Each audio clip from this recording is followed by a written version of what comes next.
My 29-year-old daughter, who is married, demanded I pay her house rent or she will disown me as her father. Her mom supported her and said, "She is your daughter. You must pay or you will lose both of us." I smiled and said goodbye to them. I will tell you what happened next. First, let me quickly thank you for your continuous support. This means a lot to us. If you enjoy the stories we share, it will be great if you can leave a comment on which city you are watching from. We might just give you a shout out in our next story. Today's special shout out goes to Danny Finley from New York. We are glad you enjoy our stories. Now let's go deeper into the story. I never thought the first real betrayal would come dressed so plainly. No slammed doors. No screaming. Just a phone call that started with, "Hey, Dad," and ended with a threat to never speak to me again.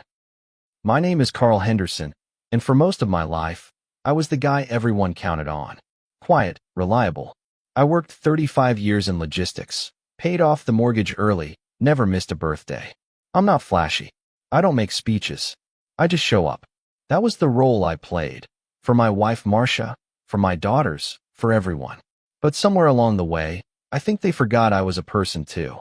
It was a Monday afternoon, around 3:20 p.m. I was in the garage, organizing some old tools when my phone rang. It was my oldest daughter, Lacey. She's 29 now, married just 2 years ago to a man I barely know. We were close once. At least, I thought we were. I answered with a smile in my voice, expecting maybe a question about a home repair or how to change the air filter in her car. Instead, she launched into it like it was already decided. "I need you to cover our rent this month," she said flatly, as if it were a routine transaction. "Lacey, what's going on?" I asked, already feeling the unease settle in my chest. "Is everything okay?" "No," she snapped. "We're behind. And if you care about me, if you want me in your life, you'll do this. I won't ask again." The words hit like a low blow. Not just because of the ask, but because of the coldness behind it. There was no vulnerability, no softness. Just entitlement wrapped in emotional extortion. I paused. Too long, apparently. "So that's it," she continued. "You're going to choose your money over your daughter?" "Lacey, it's not about the money," I said quietly. "It's how you're asking." Then came the second punch. "I'm your daughter. You owe me." I sat down on the step of the garage, staring at the floor like it might give me some guidance. I wanted to ask where this version of her came from. Was it the marriage? The stress? Had we failed to teach her humility? But the truth settled quickly. Lacey wasn't asking for help. She was delivering an ultimatum. That night, I brought it up to Marcia, thinking maybe we could talk sense into her together. I thought, foolishly, that my wife would see it the way I did.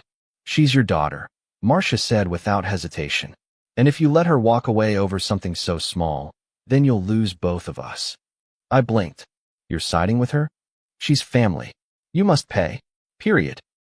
That word, must, did something to me. All my life, I'd done things out of love, out of duty, sure, but never because someone commanded me to. My chest felt tight, not from anger, but from something colder, realization. My wife wasn't asking me to help. She was delivering her own ultimatum, piggybacking off our daughters. I didn't yell. I didn't cry. I simply stood up from the table, looked them both in the eye, and said, "Okay." Marcia crossed her arms. "Okay what?" "Okay, goodbye." Lacey scoffed like she didn't believe me. Marcia blinked in disbelief. And I walked out of that kitchen with a calm I didn't expect. There was no drama in my exit. No shattered glass or slammed doors. Just silence and my footsteps down the hallway. That night, I checked into a modest hotel 10 minutes from home. I sat on the bed, stared at the ceiling, and tried to understand how the people I'd loved most could turn love into a transaction. I thought about all the birthdays, the dance recitals, the hospital visits. I'd shown up for every moment that mattered. And now I was being asked to pay for their affection like it was a monthly subscription. I didn't sleep much, but I knew what I had to do next. Chapter 2. The smile and the goodbye. I woke up the next morning with a numbness that felt almost medicinal. The kind of emotional anesthesia you develop when you finally stop trying to patch things that have been leaking for years. The hotel coffee was bitter, the kind that clung to your tongue and left you more tired than awake. I didn't check my phone. I didn't call my wife. I sat in that dimly lit room with yesterday's silence still echoing in my ears, and for the first time in years, I allowed myself to ask the question, do they love me, or do they just expect me to show up and hand things over? I wasn't angry yet. That would come later. What I felt in that moment was something far colder. Disappointment mixed with clarity. I started running back through every interaction with Lacey over the past few years, looking for the turning point. When had our talks stopped being conversations and turned into invoices? Was it when she started dating Eric, her husband? Was it when she got married and suddenly stopped asking how I was, and only called when she needed something? Or had she always seen me as an emergency fund with a father's face? By noon, I checked out of the hotel. I didn't go home. I drove. No destination, just the open road, the hum of the tires against asphalt, and the kind of peace you only find when you're finally alone with the truth. I ended up at a lakeside park, sat on a bench for what must have been 2 hours. Around me, families were laughing, kids feeding ducks, couples taking selfies. I was alone, but I wasn't lonely. Not in the way I had been at home. When I finally turned my phone back on, there were 3 missed calls from Marcia and 2 from Lacey. No voicemails. Just a trail of unanswered calls like digital footprints leading back to a place I no longer wanted to enter. I didn't call back. I didn't text. I sat with the discomfort of not responding, and strangely, it started to feel good. That evening, I returned home. I walked into the kitchen and saw Marcia at the sink, rinsing vegetables like it was any other day. She didn't turn around. She just said, "You can't just disappear like that." "I needed space," I said. "From your family?" she snapped, finally turning to face me. Her eyes weren't red, not swollen, just annoyed, like I'd been an inconvenience. "Yes, from you. From this house. From being treated like a bank with shoes." She rolled her eyes. "You're being dramatic." I studied her face, searching for even a flicker of recognition, of understanding, but there was nothing. Just the same look she gave when the remote batteries died or the Wi-Fi went out. Mild irritation. No depth. "Lacey's your daughter," she said again. "She was desperate, and you abandoned her." "No," I said calmly. "She gave me a choice. I made it." "She'll cut you off for this," she warned. I nodded. "If that's the cost of peace, I'll pay it." Marcia scoffed. "You're choosing ego over family." "No," I said, voice steady, eyes locked on hers. "I'm choosing myself. Something none of you have done in a long time." She didn't respond, just stood there, jaw tight, as if waiting for me to backtrack. I didn't. Instead, I gave her a sad smile. Not out of spite, but out of something even heavier, acceptance. I had loved this woman for over 30 years. We'd built a home, raised children, faced losses, celebrated wins. But in that moment, I realized something painful and simple. She had stopped seeing me as her husband long ago. I was a function, a fixture, like the water heater or the garage door opener. Necessary, but replaceable. That night, I moved my things into the guest room. I slept with the door locked, not out of fear, but out of finality. And the next morning, I made the call. My lawyer was a guy named Rick that I used years ago when handling my mother's estate. Reliable. Sharp. No frills. "I need to file for divorce," I told him. Quietly, but formally. There was a pause. "Carl," he said slowly. "You sure?" "I've never been more sure." The next few days passed like the quiet before a thunderstorm. The house was cold, not in temperature, but in energy.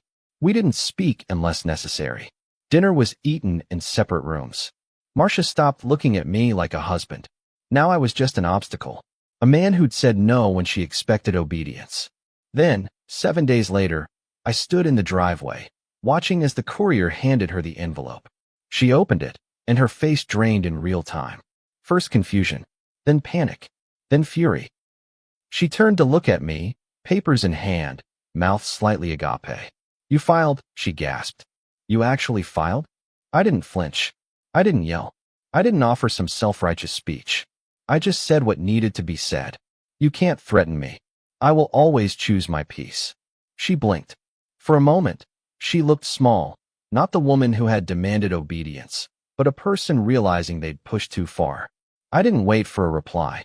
I turned, walked inside, and shut the door behind me. The silence after serving someone divorce papers is nothing like in the movies. There's no screaming in the rain, no dramatic piano music, no last-ditch apologies. Just the sound of breath, short, angry, shallow, and the quiet realization that a boundary has finally been drawn in permanent ink. Marcia didn't come to bed that night. I didn't expect her to. She stayed in the master bedroom while I remained in the guest room, the door shut, the television humming softly, not watched, but left on for company. I wasn't grieving the marriage. That had died long before the paperwork. I was grieving the illusion that somewhere deep down, if I gave enough, provided enough, stayed long enough, they'd love me for who I was, not what I offered. The morning after, I made myself a cup of coffee, same as always. Marcia stood in the kitchen like a ghost, barely acknowledging me. The paper sat on the table between us like a loaded weapon. She hadn't signed it yet. She was still in the bargaining phase, I think, believing this was just a bluff, that I'd get tired of the Cold War and crawl back into the role of quiet provider. But I wasn't bluffing. Something had snapped in me, not loudly, not violently, but with the quiet finality of a rope pulled too tight for too long. I watched her pretend not to look at me while texting furiously. I already knew who she was texting. Lacey. By that afternoon, I got my first call. My younger brother, Jeff. "What the hell's going on?" he asked, his voice a mix of confusion and concern. "I filed for divorce," I told him flatly. He was quiet for a moment. "Over the rent thing?"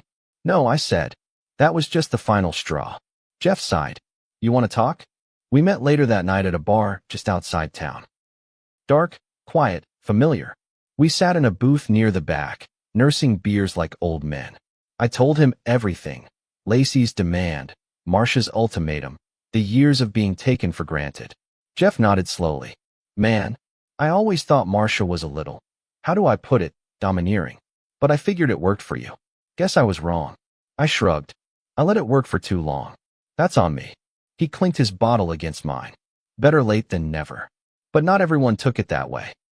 The next morning, my phone buzzed with notifications, texts, missed calls, and then a string of screenshots sent to me by my niece, Rachel. Lacey had gone public. She'd posted a long, passive-aggressive rant on Facebook. No names, but clear enough.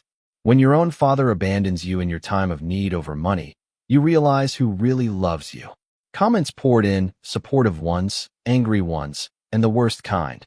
The vague, pitying, praying for you, cis variety.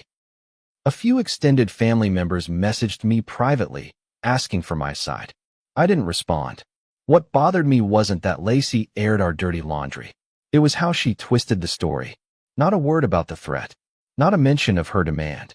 Just a carefully curated narrative where she was the victim and I was a cold, greedy man who discarded his own daughter. I felt my stomach churn. Not with guilt, but with disgust. I took a walk to clear my head, circling the neighborhood 3 times before ending up on a bench by the park. I was halfway through my 3rd lap when a voice called out, "Uncle Carl." I turned. It was Rachel, my sister's daughter. Early 20s, studying social work, sharp as a tack. She looked hesitant, holding a coffee and wearing that worried look young people get when they see someone older breaking down in real time. I saw what Lacey posted, she said gently, sitting beside me. "You okay?" "I'm not broken," I said. "Just done pretending I'm not being used." She nodded. "Good."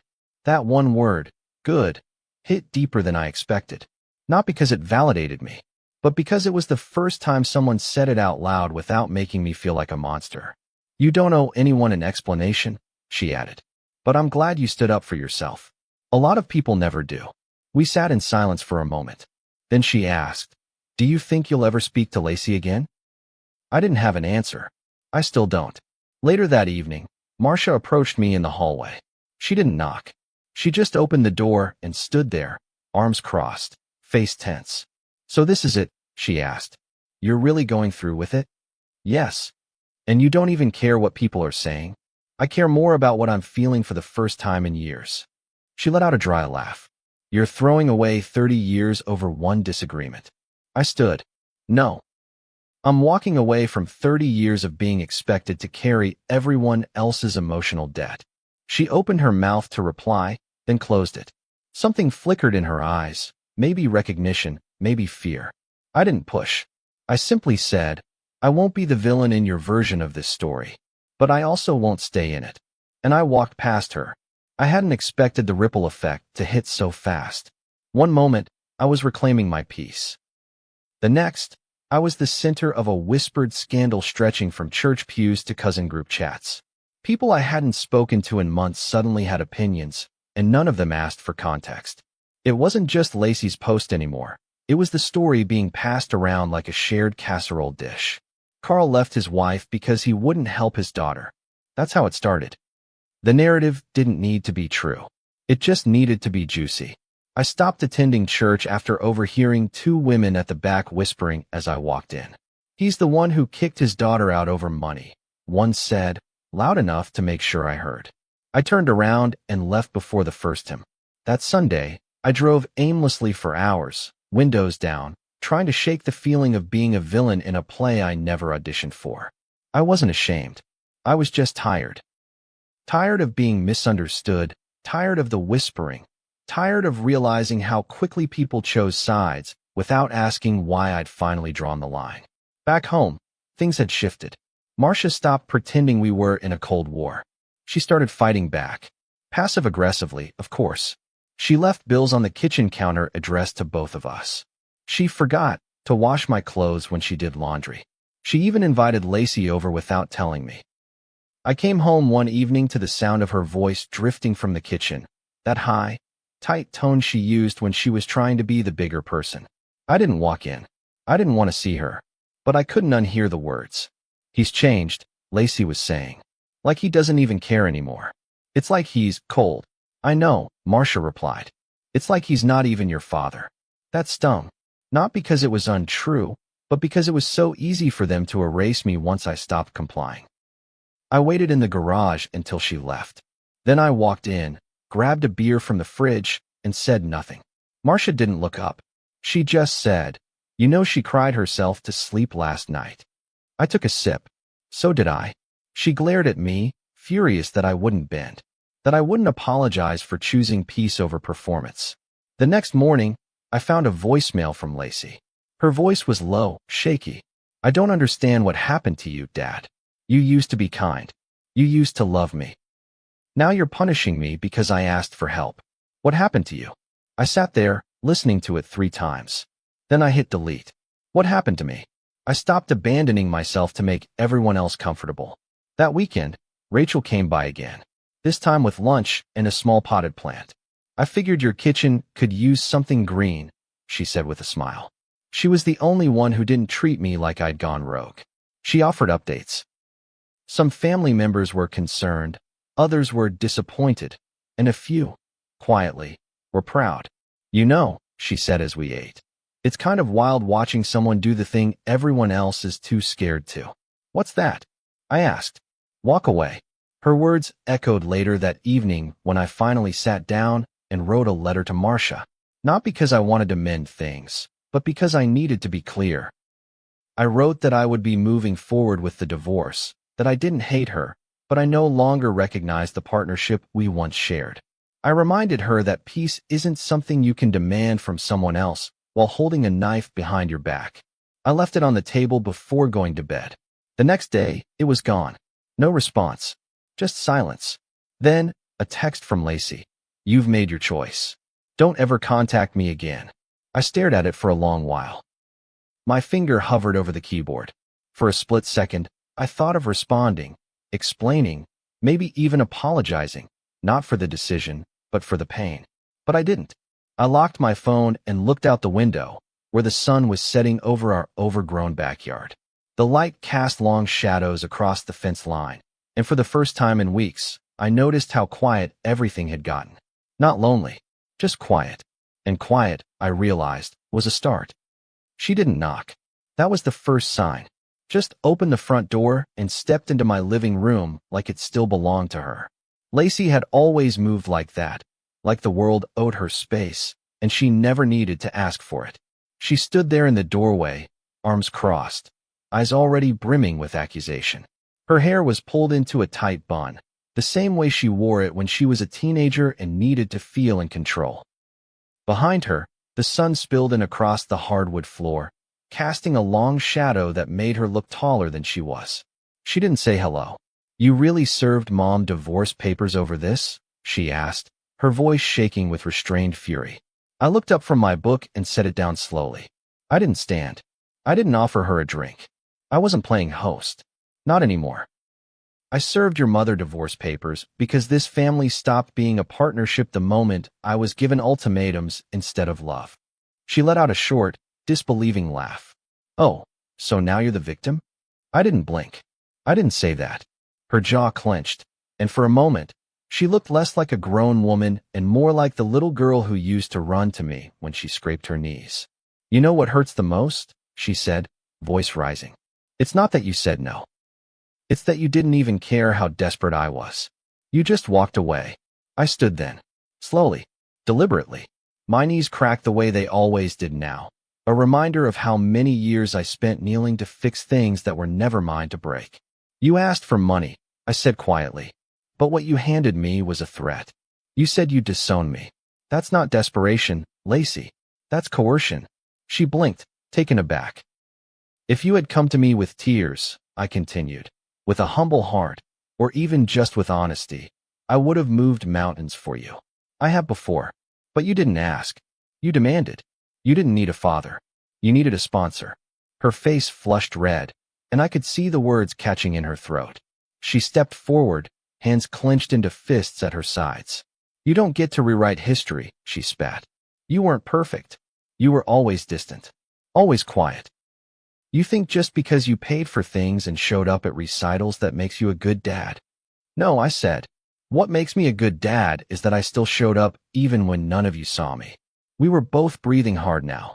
The house felt smaller with both of us in it, the air thick with the weight of years unspoken. I walked past her toward the kitchen and poured myself a glass of water. She followed. "Mom says you've lost your mind," she said, voice suddenly smaller. I turned. "Your mother lost something too. Respect. For me. For the marriage. She decided that your threat was acceptable, and that if I didn't comply, I'd lose both of you. That was her choice. I'm just honoring it. You could have come to me," she whispered, "before you did all this." I stared at her for a long moment. She wasn't yelling anymore, just pleading in a way that was more about being heard than being forgiven. "I didn't think you'd listen," I said. "Because love that comes with a condition isn't love. And you made your condition loud and clear."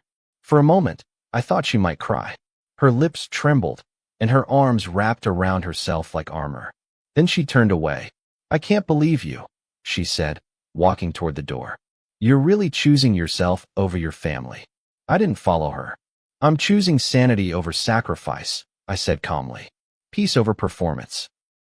And if that means losing people who only love me when I say yes, then so be it." She paused in the doorway, hand on the frame. "Goodbye, Dad." I didn't reply. I just nodded. And then she was gone. The door clicked shut behind her, and I stood in the silence that followed, heart pounding, chest tight, not from regret, but from grief. The kind that comes not from doing something wrong, but from finally doing something right that cost you everything. I walked into the kitchen, sat down at the table, and stared at my hands. They looked older now, a little more weathered, but steady, strong, and more mine than they'd felt in years. The house was quieter now, not just in sound but in energy. No footsteps echoing through the hallways. No tension pressed into the air like a film of humidity you couldn't escape. Just stillness. A different kind of silence than before. Not the silence of resentment, but of restoration. The kind you get when a wound finally scabs over. Marcia moved out 2 weeks after our last conversation. No goodbye, no explanation. Just a stack of her boxes by the door and a silent Uber idling in the driveway. I didn't help her carry anything. I didn't ask where she was going. That part of me, the man who bent over backward to keep things civil, convenient, unruffled, that version of Carl was buried now, quietly, and without ceremony. I had the locks changed the next day. Not out of spite, but because I needed a clean slate. That weekend, I cleared out the master bedroom. The dresser still smelled like her perfume. I boxed up the remaining clothes she left behind and donated them. I didn't cry. I didn't even feel anger anymore. Just relief, like a rope that had been cinched around my chest for years was finally cut loose. I slept in that bed alone for the first time in a decade, and when I woke up the next morning, it was the best rest I'd had in years. The paperwork moved quickly. Rick, my lawyer, called with updates every few days. She's not contesting, he said one morning. Rachel texted me now and then, short check-ins and photos of her dog. She never pushed. She never tried to bridge the gap. She just let me have space, and that, more than anything, made me feel understood. Then, one rainy afternoon, a small envelope appeared in my mailbox. No return address. Just my name written in handwriting I hadn't seen in years. Small, neat, slanted like her mother's. Inside was a folded piece of notebook paper. At first, I thought it was a letter. But as I unfolded it, I realized what it was, a poem. Not a new one. An old one. Lacey had written it in 3rd grade. I remembered it because I kept it in my wallet for years. My daddy is the moon, it was titled. He's quiet but always there. He keeps the night safe. He makes the dark feel okay. There was nothing else inside. No apology. No explanation. Just that poem, like a tiny memory from a time before conditions, before demands, before the lines had been drawn. I didn't cry, but I did sit with it for a long time. Ran my fingers along the edges. Read it aloud once, softly. Then I folded it back up and placed it in my top drawer. That wasn't reconciliation. It wasn't a bridge. But it was a whisper. A reminder that the version of her who loved me, without question, had once existed. Whether she'd return or not was out of my control. I'd stopped chasing closure. Now, I let things come when they came, or not at all. I started gardening again. Just the basics. Tomatoes, herbs, some succulents along the windowsill. The physical act of nurturing something that didn't ask questions, didn't judge, didn't threaten. It soothed something in me I hadn't realized was still raw. I joined a walking group on Sundays. Mostly retirees and widowers. We didn't talk much, just walked, watched birds, shared tips on knee braces. It was enough. Sometimes, in the early morning, I'd make coffee and sit on the porch, watching the neighborhood wake up. Kids riding bikes, dogs pulling leashes, couples bickering playfully over whose turn it was to grab breakfast. I'd sit with my hands around the mug and remind myself that peace wasn't loud. It didn't make declarations. It didn't demand loyalty. Peace just was, and for the first time in a long time, it lived here. I didn't regret my decision. Not for a second. People like to romanticize family as unconditional. But the truth is, love with terms is just control in disguise. And I had finally, stepped out of that cage. Not because I stopped loving them, but because I started loving myself enough to stop bleeding for people who only noticed when I stopped. Have you ever had to choose peace over family? If this story resonated with you, take a moment to reflect on the boundaries you've set or wish you had. Share your thoughts in the comments below. Your story might help someone else find the courage to walk away from conditional love. And if you want more real-life stories about family, betrayal, and reclaiming your peace, make sure to like this video and subscribe to the channel.